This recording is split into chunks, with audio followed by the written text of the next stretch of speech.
Hello students, welcome back to DK education academy. तो कैसे हो आप लोग? आई होप सभी बहुत अच्छे होंगे अपने अपने घरों में। मैं देव कुमार अपने तहे दिल से आपका स्वागत करता हूं आपके अपने चैनल डीके एजुकेशन एकेडमी में। तो बच्चों, आज हम करेंगे solution of exercise 8.1 chapter 8 quadrilaterals class 9th mathematics. तो बेटा स्टार्ट करते हैं, टाइम वेस्ट ना करते हुए मैं एनसीईआरटी बुक ले लेता हूं। और very first question, question number 1, जो कि पेज नंबर आपका 146 एनसीईआरटी में रहने वाला है।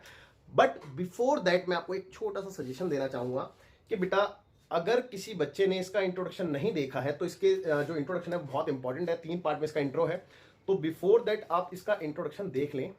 ठीक है, चलिए अब मैं स्टार्ट। क्वेश्चन नंबर 1, जो कि पेज नंबर 146 एनसीईआरटी है। तो देखिए क्या कहता है। देखो, एक बात ये कि मोस्ट इंपॉर्टेंट क्वेश्चन, सबसे इजी क्वेश्चन इस चैप्टर का और सबसे ज्यादा इंपॉर्टेंट है। इंपॉर्टेंट इस वजह से क्योंकि हर साल देखने को मिल जाता है किसी ना किसी एग्जाम में ना। तो देखिए बेटा, कहता है the angles of a quadrilateral are in the ratio 3:5:9:13। तो मैं यहीं पे साइड में लिख लेता हूँ 3:5:9:13। ओके, कहते हैं find all the angles of the quadrilateral. तो इट मींस एक क्वाड्रिलेटरल है। चलो बना लेते हैं थोड़ा सा। तो ऐसा सा एक क्वाड्रिलेटरल बना लिया हमने। ठीक है, let's say ABCD। Okay okay, ठीक है। तो ये क्या है बेटा, ये इन एंगल्स के रेशियो है ना। तो कभी भी याद रखना बेटा, कभी भी आपको अगर एंगल्स के रेशियो दे रखे हो तो आपने एंगल को उसी रेशियो में लेट कर लेना है। ठीक है ना। तो चलिए ठीक है, सॉल्यूशन पार्ट में सबसे पहले हम यही काम करते हैं कि लेट कर लेते हैं, let the angles of quadrilateral ABCD are. देखो ए को मैंने मान लिया 3, यानी कि 3 के साथ x जरूर लगा देना बेटा, क्योंकि देखो ना, कोई भी रेशियो, जैसे कि लेट सपोज मैं इन दोनों रेशियो को लिखता हूं 3:5 का मतलब 3/5 होता है, लेकिन इस 3/5 को मैं 6/10 भी लिख सकता हूं। ठीक है, और इसको 9/15 भी लिख सकता हूं। तो इन तीनों का मतलब एक ही होता है। तो x लगाने से क्या होता है कि एडजस्ट हो जाता है। ठीक है ना। तो ये बात मैं आपको बहुत अच्छे से पहले ही बता चुका हूं। Comma angle B equal to कितना होगा बेटा, 5x, angle C equal to 9x and angle D equal to 13x। तो आई एम श्योर आपको यहां तक कोई डाउट नहीं होगा। अब हम आगे चलते हैं, और अब तो क्वेश्चन में खैर कुछ बचा ही नहीं है, तो इसके आगे बहुत ही इजी है। अब हमें एक प्रॉपर्टी पता है कि किसी भी क्वाड्रिलेटरल के एंगल्स का सम जो होता है वो 360 होता है ना। तो since we know that the sum of all the angles of any quadrilateral is 360 degree, है ना। तो बच्चों ये वाली प्रॉपर्टी लगा के हम x की वैल्यू निकाल लेंगे। देखिए angle A plus angle B plus angle C plus angle D equal to 360 degree. तो यहां से x की वैल्यू आ जाएगी, और x की वैल्यू अगर मैं इनमें सब्स्टिट्यूट करूंगा तो ABCD एंगल आ जाएंगे, है ना। देखेंगे कैसे। A की वैल्यू कितनी है बेटा, 3x, B कितना है 5x, C 9x, D 13x equal to 360, है ना। ओके, सबको टोटल कर लेते हैं। देखो 5 3 8 8 8 16 8 17 17 और 30 30x हो गया, है ना। तो 30x equal to 360 degree. So x is equal to 360 by 30। तो 0 से 0 और 3 से 12 बारी में, है ना। तो x की वैल्यू कितनी आ गई बेटा, 12 डिग्री। तो आई एम श्योर यहां तक तो आपको कोई डाउट नहीं होगा। अब x की वैल्यू को इसमें सब्स्टिट्यूट करते हैं तो एंगल्स आ जाएंगे, है ना। तो हेंस द रिक्वायर्ड एंगल्स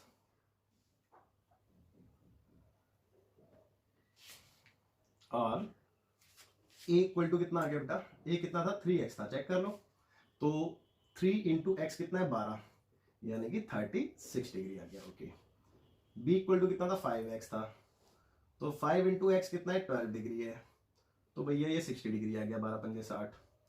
और c एंगल था 9x, तो भैया 9 into x is equal to what, 12 degree. तो 12 नहीं में 108 108 degree. And last one is angle D, that is 13x. So 13 into x is 12. Then दोनों को मल्टीप्लाई करके आई एम श्योर 156 आता है। 3 दूनी 6, हाँ 13 130 और 26 30 40 50, हाँ बिल्कुल ठीक है। तो 156 डिग्री। तो ये बच्चे आपके आंसर्स हो गए, और यही आपसे मांगा गया था। तो सबसे इजी क्वेश्चन था ये और बहुत इंपॉर्टेंट भी है। तो बच्चों वीडियो पॉज करके आप नोट कीजिए। फिर बच्चों देखते हैं क्वेश्चन नंबर 2, जो कि पेज नंबर तो सेम 146 ही है, एनसीईआरटी। तो क्वेश्चन नंबर 2 काफी अच्छा क्वेश्चन है, इसके बाद के सारे क्वेश्चन बहुत ही अच्छे हैं। और देखते हैं क्या कहता है। कहता है if the diagonals of a parallelogram are equal, यानी कि कहने का मतलब ये है कि किसी पैरेललोग्राम में अगर डायगोनल इक्वल हो तो then show that it is a rectangle. तो आपने प्रूफ करना है कि वो एक रेक्टेंगल होता है। तो सबसे पहले गिवन इन्फॉर्मेशन लिख लेते हैं बेटा। तो अगर मैं गिवन इन्फॉर्मेशन की बात करूं तो सबसे पहले बेटे आप याद रखना कि कभी भी ज्योमेट्री का क्वेश्चन करते हो तो आप फिगर जरूर बनाएं। तो मैंने एक रेक्टेंगल जैसा क्वाड्रिलेटरल बना दिया है। अब आप कहोगे सर गिवन तो पैरेललोग्राम में आपने रेक्टेंगल क्यों बनाया?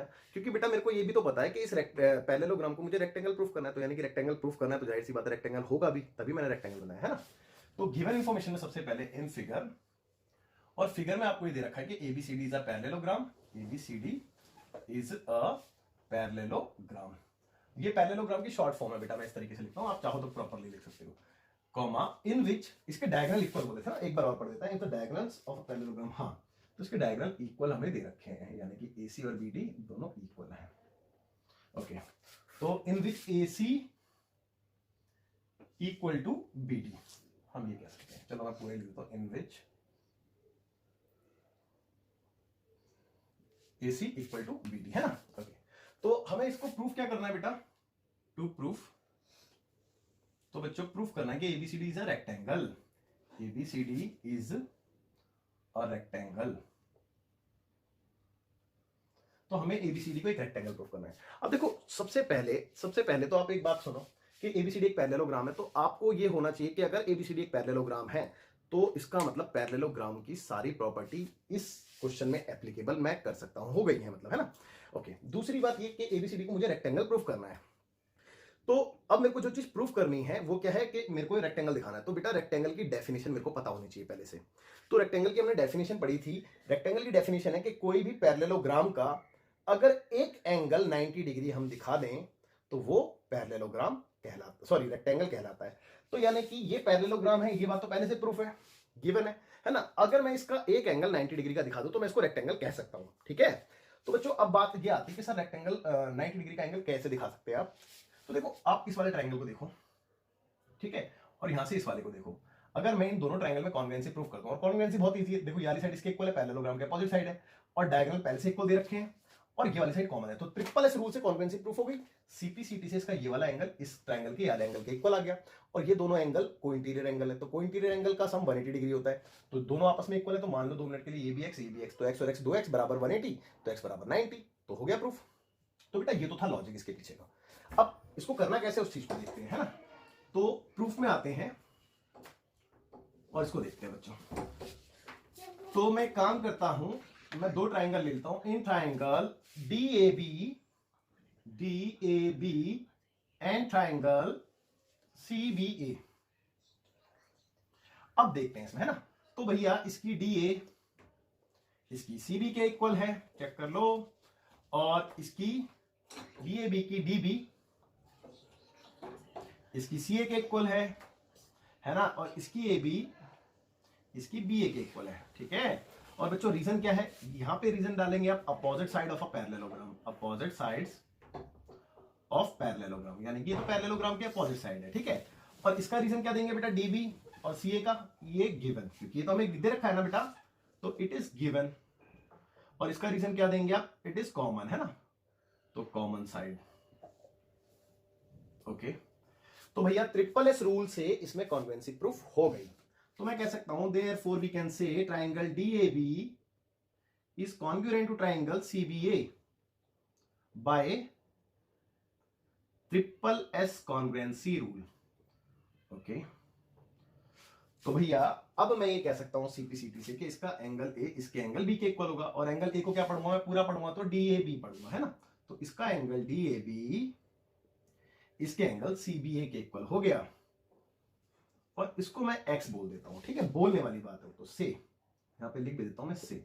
तो भैया यहां पे मैं क्या लिखूं, बाय CP-CT, ये दोनों इक्वल कैसे हुए, बाय CP-CT। CP-CT मतलब corresponding parts of congruent triangle, है ना। ओके, बट अब देखिए यहां पे, but angle DAB plus angle CBA equal to 180 degree है। क्यों? क्यों बेटा? It is a cointerior angle. देखो ना, ये दोनों पैरेलल है और ये ट्रांसवर्सल है, तो कोइंटीरियर एंगल कहलाएंगे ना ये। क्यों? क्योंकि कोइंटीरियर एंगल। ओके, तो भैया इसकी वैल्यू भी x, इसकी वैल्यू भी x चेक कर लो, इक्वल टू 180 डिग्री। तो x और x 2x equal to 180 degree, तो x इक्वल टू 90 डिग्री। आप देख सकते हैं। और अगर x 90 है तो इसका मतलब सारे एंगल 90 हो गए, यानी कि एंगल DA भी 90 हो गया और एंगल CBA भी 90 हो गया। ठीक है, वैसे तो मेरे को इसका कोई एक एंगल ही 90 दिखा दूंगा तो रेक्टेंगल बन जाता है, बट ठीक है, दो एंगल दिखा दे, क्या हो गया। और अगर ये 90 है तो ये भी 90 है, ये 90 है तो ये भी 90 है, क्योंकि पैरेललोग्राम के अपोजिट एंगल इक्वल होते हैं, बट दिखाने की जरूरत नहीं है, इट्स ओके, आपने एक दिखा दे इनफ है। तो hence ABCD is a rectangle. तो भैया ABCD एक रेक्टेंगल हो गया।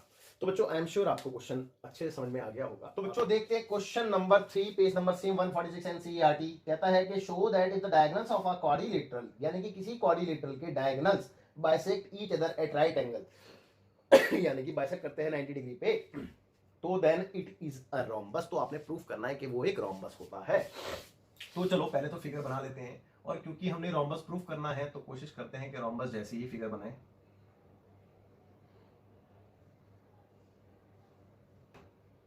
तो बेटा इट इज अ रोम्बस, लेकिन अभी प्रूफ नहीं है तो हम इसको क्वाड्रिलेटरल ही कहेंगे।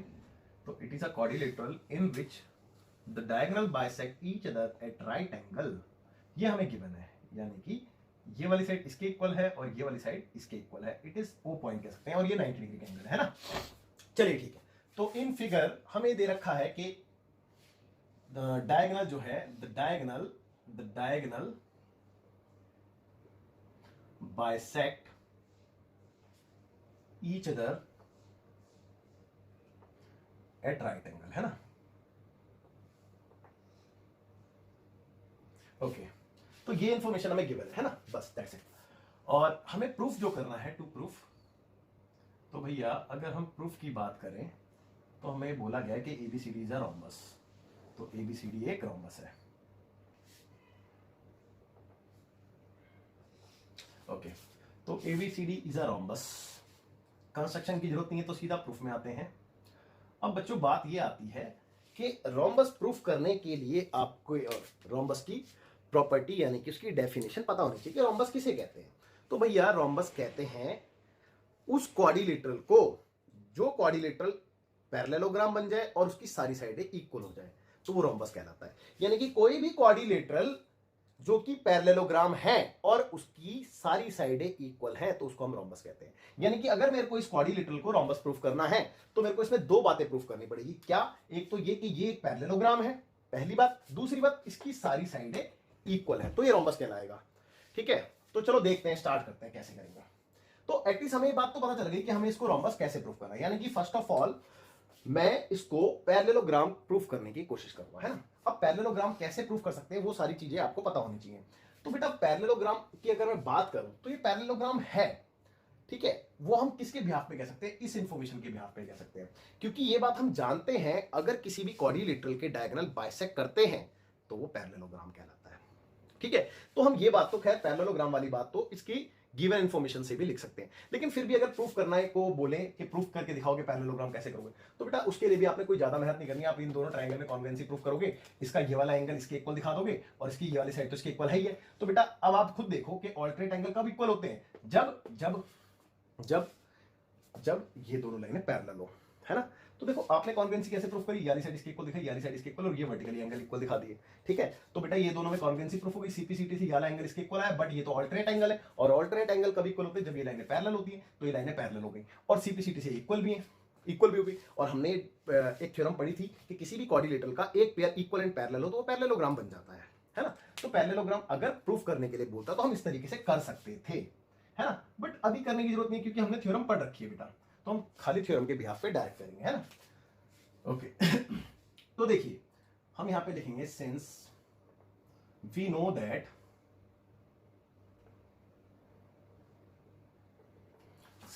That the diagonal the diagonal bisect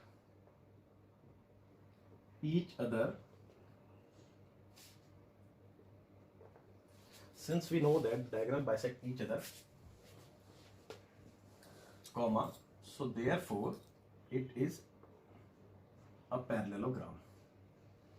ठीक है, अच्छा ये बात हम जानते हैं कि अगर इसके डायगोनल बाइसेक्ट कर रहे हैं तो ये क्या कहलाएगा बेटा, पैरेललोग्राम कहलाएगा. तो पैरेललोग्राम मैंने आपको वैसे भी बता दिया कि अगर प्रूफ करने को आता तो हम कैसे कर सकते थे, और ऐसे भी दिखा दिया. अब हमारा काम ये है कि हम इस पैरेललोग्राम की सारी साइडों को कैसे भी करके इक्वल दिखा दें. तो अब बात ये आती है कि इसकी सारी साइडों को इक्वल दिखाने के लिए हम क्या कर सकते हैं. अच्छा, पैरेललोग्राम की प्रॉपर्टी क्या होती है कि उसकी अपोजिट साइडें इक्वल होती है. तो हम ये बात लिख देते हैं ना, वी कैन से कि ए बी जो है इक्वल होगी सी डी के, एंड ए डी जो है वो इक्वल होगी बी सी के. ठीक है, इसका रीजन अगर आपने देना है तो opposite sides of a parallelogram आप लिख सकते हैं, है ना, पैरेललोग्राम की अपोजिट साइड है. ओके, अच्छा अब देखिए ध्यान से देखने दें कि मेरे को इसकी सारी साइडों को इक्वल दिखाना है. 2 मिनट के लिए मैं मान लेता हूं कि अगर ये वाली साइड इसके इक्वल है, 2 मिनट के लिए सुनना आप ध्यान से, मान लेते हैं 2 मिनट के लिए 5 है तो ये भी 5 होगी बेटा, जाहिर सी बात है. अब अगर मैं ये वाली साइड को इसके इक्वल दिखा दूं कैसे भी करके, ठीक है, इस वाली साइड को इसके इक्वल दिखा दूं तो ऑटोमेटिकली ये भी 5 हो जाएगी, और ये पहले से इसके इक्वल है क्योंकि opposite side of a parallelogram है. तो इसका मतलब ये सारी साइडें आपस में इक्वल हो जाएंगी. तो कुल मिला के मेरे को बस एक ही चीज रह गई है जो प्रूफ करने की, ये वाली साइड को इसके इक्वल दिखा दूं. यानी कि किसी भी पैरेललोग्राम की अगर एडजेसेंट साइड्स को आप इक्वल दिखा देते हैं तो वो रोम्बस कहलाता है. ठीक है, तो बस मेरे को एडजेसेंट साइड को इक्वल दिखाना है. तो अगर मेरे को इन दोनों में रिलेशन चाहिए तो मेरे को ये दोनों छोटे वाले ट्रायंगल को कॉन्वेंसी प्रूफ करनी पड़ेगी, और इसमें सीपीसीटी से फिर ये दोनों साइडों को इक्वल दिखाना पड़ेगा, है ना. चलिए ठीक है, तो स्टार्ट करते हैं फिर, है ना. तो नाउ इन ट्राइंगल भाई मैंने यहां से ले लिया D A O, triangle D A O, and triangle इसको क्या पढ़ेंगे बेटा, एबीओ, एबीओ. ओके, चलिए देखते हैं इन दोनों में कॉन्वेंसी हम कैसे प्रूफ कर सकते हैं. अब बात ये आती है कि इन दोनों में कॉन्वेंसी कैसे प्रूफ करें. ठीक है, तो इस चीज को समझते हैं. देखो इसकी डीओ, इसकी मैंने इसको थोड़ा सा उल्टा तो लिख दिया, बी ए, एक सेकेंड, डी ए ओ, यानी कि बी ए ओ लिखना था, हाँ बी ए ओ लिखना था इसको ना, मैंने इसका उल्टा लिख दिया था बी ए ओ. ओके, मैं आपको बार बार ये बात कहता हूँ कि इनके बेटा ऑर्डर बहुत ध्यान रखना है ना, ऑर्डर आपने बहुत ध्यान से रखना है. क्योंकि देखो मैंने ली थी ये वाली साइड डी ए, यानी कि ये मेरे को पता था कि ये दोनों तो मेरे को इक्वल दिखाने, तो डी ए यहाँ से बी ए ली. फिर उसके बाद बार बार ये बात कहता हूँ कि इनके बेटा ऑर्डर बहुत ध्यान रखना है ना, ऑर्डर आपने बहुत ध्यान से रखने हैं.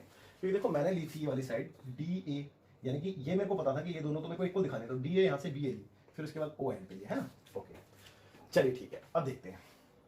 तो बेटा अब बात ये आती है कि मेरे को अगर इनमें कॉन्वेंसी प्रूफ कर रही है तो मैं कैसे कर सकता हूँ. तो मैंने देखा कि इसकी डीओ इसकी बीओ के इक्वल है, चेक कर लो, डीओ बीओ के इक्वल है, इट इज गिवन, है ना. और इसकी ये वाली साइड कॉमन है और ये वाले एंगल भी इक्वल है क्योंकि इट इज 90 डिग्री ईच. तो बेटा मेरा काम हो गया, है ना, मेरा काम हो गया. बस आपको अब लिख के दिखाना है ना, लिख के दिखाना है. तो चलिए लिख के दिखाते हैं. तो इसकी साइड डीओ, इसकी साइड बीओ के इक्वल, ठीक है, और इसका एंगल डीओ ए, इसका एंगल डीओ ए, इसके एंगल बी, इसके एंगल बीओ ए के इक्वल है ना, बीओ ए के इक्वल. रीजन भी लिख देते हैं साथ साथ. इसका रीजन क्या है बेटा, ईच 90 डिग्री. इसका रीजन क्या है बेटा, गिवन, ये तो हमें दे रखा है ना. और एक और रह गई है एओ. तो देखो इसकी एओ इसकी एओ के इक्वल, तो एओ इक्वल टू एओ, और इसका रीजन क्या आएगा, common side, it is common to both, है ना, एक कॉमन हो गई है. तो भैया साइड एंगल साइड से कॉन्वेंसी प्रूफ हो गई. So therefore triangle DAO is congruent to triangle BAO by side angle side congruency rule. Okay, तो अगर ये दोनों ट्राइंगल कॉन्ग्रुएंट हैं तो सीपीसीटी से इनकी कॉरस्पॉन्डिंग साइड्स इक्वल होगी, यानी कि इसकी डीए इसकी बीए के इक्वल होगी. इट मींस इसकी ये वाली साइड इसकी ये वाली साइड के इक्वल हो गई, है ना. सो डीए इक्वल टू बीए. ठीक है, इसका रीजन क्या आएगा बेटा, इसका रीजन आएगा बाय सीपीसीटी. ओके, तो बच्चों अब देखो एक काम करते हैं, ये जो मैंने इन्फॉर्मेशन लिखी थी मैं इसको इक्वेशन नंबर 1 बोल देता हूँ और इसको इक्वेशन नंबर 2 बोल देता हूँ।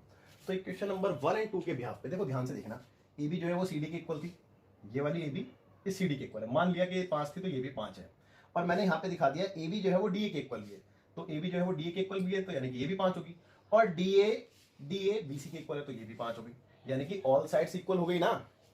तो हम ये कह सकते हैं बेटा कि जिस भी पैरेललोग्राम की सारी साइड इक्वल होती है वो रोम्बस कहलाता है। तो फ्रॉम इक्वेशन नंबर 1 एंड 2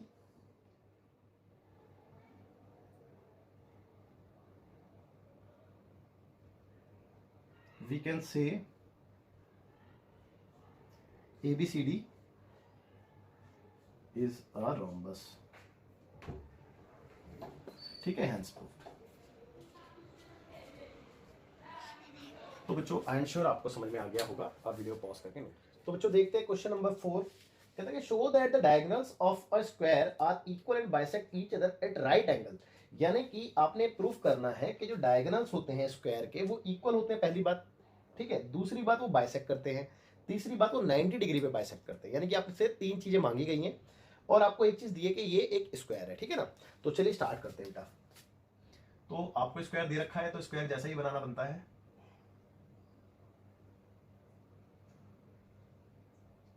तो बच्चों A B C D is a square, तो ए बी सी डी क्या है बेटा, एक स्क्वायर है, पहली बात। दूसरी बात, इसके डायगोनल इक्वल है, ये हमने प्रूफ करना है, ये बाइसेक्ट करते हैं, यानी कि ये वाली साइड इसके इक्वल और ये वाली साइड इसके इक्वल, और 90 डिग्री में बाइसेक्ट करते हैं, यानी कि इसका एटलीस्ट एक एंगल आपको 90 डिग्री का दिखाना है, ठीक है ना। ओके, तो गिवन इंफॉर्मेशन में सबसे पहले आप लिखेंगे A B C D is a square, तो ए बी सी डी एक स्क्वायर है ना। ओके, अब ए बी सी डी एक स्क्वायर है, ये तो गिवन इंफॉर्मेशन थी और कुछ दे नहीं रखा। तो बात करते हैं टू प्रूफ की, कि आपने प्रूफ क्या करना है यहाँ पे ना। तो भैया आपसे बोला गया है कि इसके डायगोनल इक्वल है, पहली बात, A C equal to B D, ये तो फर्स्ट इंफॉर्मेशन होगी। सेकंड, इसके डायगोनल बाइसेक्ट करते हैं, यानी कि A O equal to O C and B O equal to O D, ठीक है। और थर्ड इंफॉर्मेशन में 90 डिग्री पे बाइसेक्ट करते हैं, यानी कि हम सिंपल ये भी लिख सकते हैं कि A C perpendicular to B D, ठीक है, यानी कि AC और जो है वो BD पे परपेंडिकुलर है, ठीक है ना। ओके, तो ये 3 इंफॉर्मेशन आपने प्रूफ करनी है बच्चों। तो प्रूफ में आते हैं सीधा, और अब देखो थोड़ा सा सोचते हैं कि सर कैसे पॉसिबल है, मतलब कैसे करेंगे। तो यार देखो, अगर मैं AC और BD यानी कि पहली इंफॉर्मेशन को प्रूफ करने के लिए चलता हूं, तो उसके लिए मेरे को ये पता होना चाहिए कि बेटा AC और BD का जो रिलेशन में ढूंढने वाला हूं वो मेरे को कहां से मिलेगा। तो AC ये है, यानी कि ऑब्वियस सी बात है मेरे को इस ट्राइंगल में वर्क करना पड़ेगा, तो मेरे पे AC आएगा, और BD ये है, यानी कि मेरे को इस ट्राइंगल में वर्क करना पड़ेगा। तो इट मींस मेरे को एक बात समझ में आ गई कि अगर मैं ये वाला ट्राइंगल और ये वाला ट्राइंगल मैं कॉन्ग्रुएंसी प्रूफ कर दूं तो CPCT से मैं AC और BD को इक्वल दिखा पाऊंगा, है ना, पहली बात। अब बात ये आती है कि सर कॉन्ग्रुएंसी कैसे प्रूफ होगी, चलो वो भी डिस्कस कर लेते हैं, है ना। पहले ये सारे क्वेश्चन लॉजिकली अपने दिमाग में सॉल्व किया करो। तो देखो कॉन्ग्रुएंसी प्रूफ करने के लिए मैं इसकी वाली साइड को इसके इक्वल दिखाने वाला हूँ, क्योंकि एक स्क्वायर है तो स्क्वायर की सारी साइड इक्वल होती है, तो ये दोनों भी इक्वल होंगी, पहली बात। दूसरी बात, ये कॉमन साइड अभी मैं इसको है ना मार्क नहीं कर रहा हूँ, नहीं तो आप कंफ्यूज हो जाओगे, बेटा मार्क करूंगा तो अभी आप मार्क मत रहने दो। ये वाली साइड इसके इक्वल, ये कॉमन साइड, और ये वाला एंगल इसके इक्वल, क्योंकि हम जानते हैं कि स्क्वायर के सारे एंगल 90 डिग्री के होते हैं, तो साइड एंगल साइड से कॉन्ग्रुएंसी प्रूफ। तो चलो पहला पार्ट तो हमें समझ में आ गया, तो पहला पार्ट एक काम करते हैं, सॉल्व कर ही देते हैं, बाद में सेकंड पार्ट की बात करेंगे। तो पहले पार्ट के लिए मैंने ट्राइंगल ले लिया, इन ट्राइंगल भाई D A B and triangle CBA। Okay, तो देखते हैं बेटा कैसे करेंगे। तो भैया इसकी DA इसकी CB के इक्वल है, इसके लिए तो हम कह सकते हैं कि गिवन भी लिख दो, क्योंकि स्क्वायर वाली बात आपने वहां पे लिखी दी है, तो गिवन भी काफी रहेगा, नहीं तो साइड ऑफ अ स्क्वायर लिख दो, बात एक ही है ना। ओके, तो इसका एंगल DAB यानी कि ये वाला एंगल, ठीक है ना, इसका एंगल DAB इसके एंगल CBA यानी कि इसके इक्वल है, CBA के इक्वल है। इसका रीजन क्या है बेटा, ईच 90 डिग्री। ये 90 डिग्री क्यों है, क्योंकि स्क्वायर का एंगल है बेटा, स्क्वायर के एंगल तो 90 डिग्री के होते हैं। अच्छा, इसके बाद इसकी AB इसकी BA के इक्वल है, इसका रीजन क्या है, कॉमन टू बोथ, है ना, तो ये कॉमन साइड हो गई। अब आप चेक कर लो, साइड एंगल साइड से हम ये कह सकते हैं कि दोनों ट्राइंगल जो हैं वो कॉन्ग्रुएंट है। So therefore we can say triangle DAB is congruent to triangle CBA by side angle side congruency rule. तो भैया सीपीसीटी से इसकी साइड बीडी, देखो ना ये वाली साइड बीडी, इसकी साइड एसी के इक्वल हो गई, और यही तो था हमारा फर्स्ट पार्ट, चेक कर लो, एसी और बीडी को इक्वल दिखाना था, तो बाय सीपीसीटी, तो बेटा इट इज फर्स्ट प्रूफ, है ना, ये पहला प्रूफ हो गया है। मैं जरा मार्कर चेंज कर लेता हूं, कोई मार्कर ढंग से चल नहीं रहा है आज।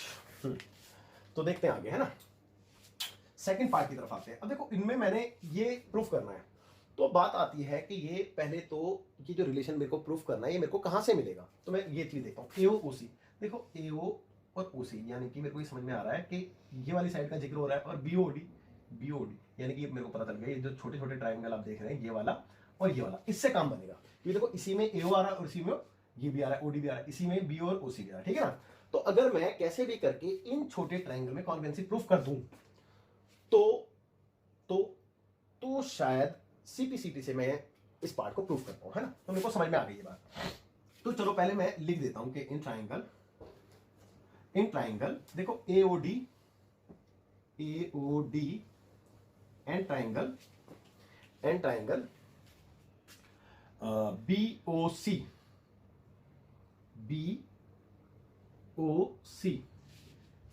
बीओसी है ना, ओके, तो बीसी। अब देखिए इन दोनों ट्राइंगल में काम करना है, ठीक है, कैसे। अब बात ये आती है कि सर इसमें कॉन्वेंसी आप कैसे प्रूफ करने वाले हैं, थोड़ी सी हिंट हमें भी दे दीजिए। तो चलो देखते हैं। देखो एक तो ये कि इसका, मैं इसको रफ कर लूं थोड़ा, इसका ये छोटा वाला एंगल इसके छोटे वाले एंगल के इक्वल है, चेक कर लो, देखो ना जेड बन रहा है, ऑल्टरनेट इंटीरियर एंगल है, ठीक है। और सिमिलरली भाई जैसे ये वाला इक्वल है वैसे ये वाला भी तो इक्वल है, चेक कर लो, ये वाला ये भी तो जेड बना रहा है ना, और ये वाली साइड तो पहले से इक्वल थी। तो बेटा SAS कॉन्ग्रुएंसी रूल से ये ट्राइंगल कॉन्ग्रुएंट हो गया, है ना। तो चलो लिख देते हैं इस बात को।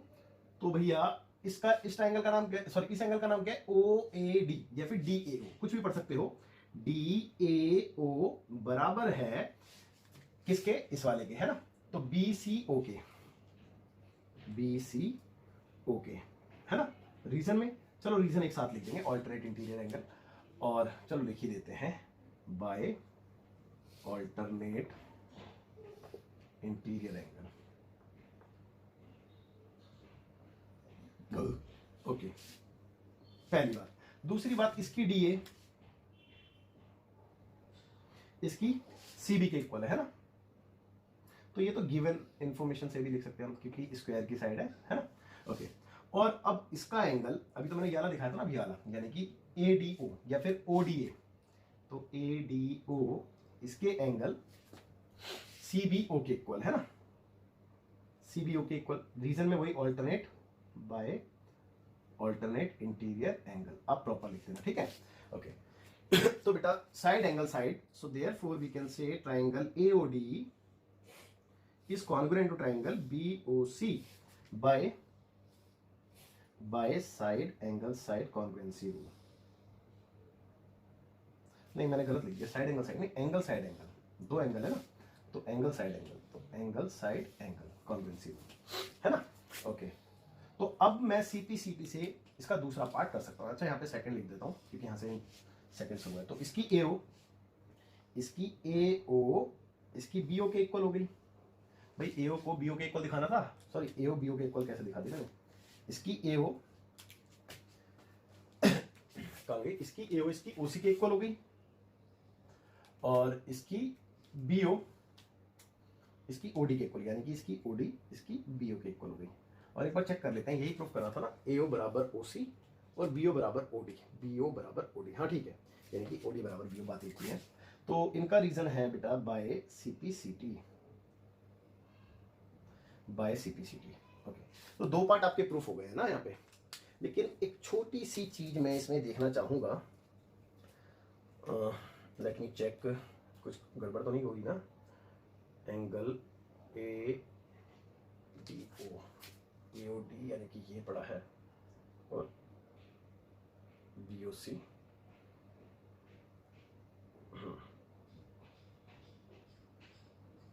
जस्ट मिनट, ए ओ बराबर ओसी दिखानी है, ओसी दिखानी है ना, तो इसको सी बी ओ पढ़ेंगे। देखो बेटा इसमें है ना, आप एक छोटी सी करेक्शन कर लेना, मैंने ऑर्डर पे ध्यान नहीं दिया, यहाँ पे आप सी बी ओ कर लो इसको, ठीक है। देखो ए ओ डी को हमने सी ओ बी के, सॉरी ए ओ डी को, ए ओ डी था ना, ए ओ डी यानी कि सी ओ बी, सी ओ बी ऐसे कर ले। एक्चुअली रीजन क्या था कि कॉरस्पॉन्डिंग जो पार्ट्स थे उस पर मैंने ध्यान नहीं दिया, अब ध्यान देना। देखो अगर मैं एओ को देखता हूँ तो एओ किसके इक्वल होनी चाहिए, सीओ के इक्वल होनी चाहिए, है ना। और अगर मैं ओडी को देखता हूँ तो वो ओबी के इक्वल होनी चाहिए, और यहाँ से बिल्कुल क्लियर भी है। और यही चीज आपने यहाँ पे भी लिखते टाइम ध्यान देनी है कि अगर यहाँ पे आपने एओडी लिखा है तो यहाँ पे फिर सी ओ बी लिखना है ना, तो सी ओ बी। ओके, बाकी कोई दिक्कत नहीं थी, ठीक है, बाकी सब ठीक है। एक बार और मैं चेक कर लेता हूँ, डी ए ओ ठीक है, और डी ए ओ को ऐसे पढ़ा है तो बी सी ओ, हाँ ठीक है, सब कुछ ठीक है। ठीक है बेटा, एक बार ऑर्डर चेक कर लेना, मैंने बस ऑर्डर उल्टा लिख दिया था, बाकी क्वेश्चन बिल्कुल ठीक है। और यहाँ पे आपका सेकंड पार्ट भी प्रूफ हो गया है। इसके बाद आपका एक पार्ट और बचता है, उसको और देखते हैं। देखो थर्ड पार्ट में क्या कह रहा है कि A C perpendicular to B D. A C perpendicular to B D का मतलब ये है कि मेरे को कोई इन चारों में से कोई एक एंगल 90 डिग्री का प्रूफ करना है ना। तो अब वो चीज़ कैसे पॉसिबल है, देखो यहाँ पे थोड़ा सा स्पेस कम है, तो यहीं पे थोड़ा सा देखना आप थर्ड पार्ट को। अब देखो थर्ड पार्ट के लिए अगर मैं कैसे भी करके, पहले तो मैं इसको जो मार्क करा हुआ है इसको हटा देता हूँ। अगर मैं कैसे भी करके कोई से दो एंगल और दो एडजेसेंट ट्राइंगल, यानी कि ये दो एडजेसेंट ट्राइंगल हैं, अगर मैं इनमें कॉन्ग्रुएंसी प्रूफ कर दूं तो सीपी सीटी से इसके ये वाले एंगल इक्वल आ जाएंगे। और ये वाले एंगल क्योंकि लीनियर पेयर बना रहे हैं तो दोनों का सम 180 डिग्री होगा, तो वही एक एक्स तो एक एक्स यानी कि 2x, तो 2x बराबर 180 यानी कि x बराबर 90 डिग्री, ऐसे करके ले आएंगे हम, है ना। अब बात ये आती है कि इन दोनों में कॉन्ग्रुएंसी कैसे प्रूफ होगी, तो वो तो बहुत ही इजी रह गया है, अब इसमें कुछ भी नहीं बचा, क्योंकि अब बहुत सी चीजें हमें गिवन दी, जैसे कि इसकी इस वाले ट्राइंगल की ये वाली साइड इस वाले ट्राइंगल की ये साइड के इक्वल है, इसकी ये वाली साइड इसकी ये वाली साइड के इक्वल है, और ये वाली साइड गिवन है ना। तो बहुत सारी इंफॉर्मेशन है, हम किसी भी इंफॉर्मेशन को लेके इसमें कॉन्ग्रुएंसी प्रूफ कर सकते हैं। तो चलो स्टार्ट करते हैं ना। तो भैया इन ट्राइंगल इसको पढ़ेंगे एओडी एंड ट्राइंगल। देखो मैं बार बार ऑर्डर के लिए कहता हूं ना, तो ऑर्डर आप यहीं पे ध्यान दिया करो। एक्चुअली क्या होता है कि आप किसी भी एक चीज को जो आपको इक्वल गिवन है, आप उसके बिहाफ पे ऑर्डर सिलेक्ट करो, है ना। अगर आपने साइड से चलना है तो साइड के बिहाफ पे चलो, एंगल से चलना है तो एंगल के बिहाफ पे चलो। तो चलो हम साइड के बिहाफ पे चलते हैं। जैसे कि तो लेट्स सपोज कि मैंने यहाँ पे एओडी लिखा है, अब मेरे पास दो तीन चीजें हैं जो मेरे को पता है, उसी के बिहाफ पे मैं दूसरे ट्राइंगल का ऑर्डर बनाऊंगा। जैसे कि एओ, तो यहां से कौन सी साइड थी बेटा, सीओ थी, है ना, या ओसी भी पढ़ सकता हूं मैं उसको। और एक थी मेरे पे इसकी एडी, और इसमें वो थी सीडी, है ना। तो इसकी एडी और इसकी सीडी थी, तो यानी कि मैंने इसको सीओडी अगर मैं पढ़ता हूं तो देखो मेरा काम बन जाएगा। एक तो ये कि एओ बराबर ओसी कॉरस्पॉन्डिंग पार्ट दिख रही है, और एडी बराबर सीडी ये भी कॉरस्पॉन्डिंग पार्ट नजर आ रहे हैं, है ना। तो इस तरीके से बेटा आपने ना ऑर्डर को देखना होता है, तो खास करके ऑर्डर पे ध्यान रखें, ठीक है ना। चलो अब आगे देखते हैं। कॉन्ग्रुएंसी प्रूफ करने में तो कोई दिक्कत नहीं है, इसकी एओ इसकी सीओ यानी कि ओसी के इक्वल है, या सीओ कुछ भी लिख लो, ठीक है। और इसके लिए आप रीजन फ्रॉम अबव लिख सकते हो यहां से, है ना, फ्रॉम अबव। थोड़ा नीचे लिख दिया बेटा, स्पेस करना देख लेना, ओके। और इसके बाद डीओ, इसकी डीओ या ओडी कुछ भी पढ़ दो, इसकी ओडी के इक्वल है। रीजन में कॉमन साइड कॉमन लिख देता हूं, साइड आप अपने आप लिख लेना।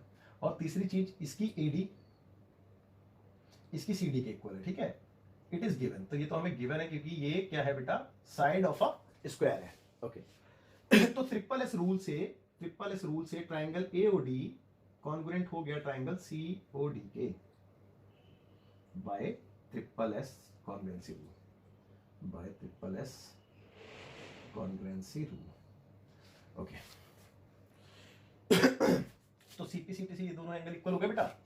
तो एंगल मैं यहां पे लिख रहा हूं थोड़ा सा, एंगल इसका नाम क्या है, एओडी बराबर हो गया, ठीक है, एओडी बराबर हो गया सीओडी के और बराबर लेट्स से एक्स, ये मैंने मान लिया।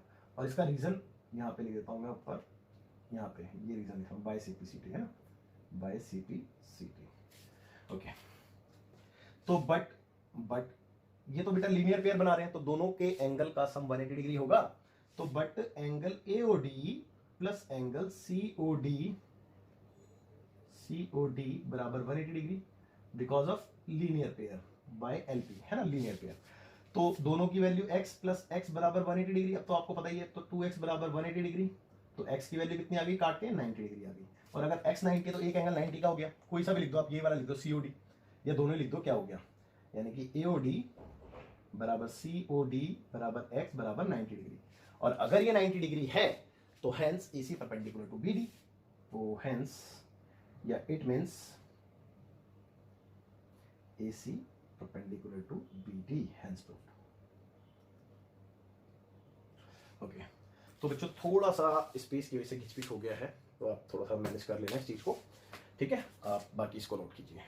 तो बच्चों आज के लिए इतना काफी है, क्योंकि अगर मैं आगे चलता हूं तो बेटा वीडियो बहुत ज्यादा लेंथी हो जाएगी और फिर स्टूडेंट्स का इंटरेस्ट थोड़ा सा मतलब समझ रहे हो ना, डामाडोल हो जाता है, तो वो मैं नहीं चाहता। तो बच्चों कोई बात नहीं, बचे हुए क्वेश्चन हम सेकंड पार्ट में देखेंगे, और अगर सेकंड पार्ट में भी नहीं हो पाए तो कोई बात नहीं, थर्ड पार्ट भी बना लेंगे, क्या दिक्कत है। तो चलो बाय, टेक केयर, मिलते हैं आपसे नेक्स्ट लेक्चर में। जय हिंद।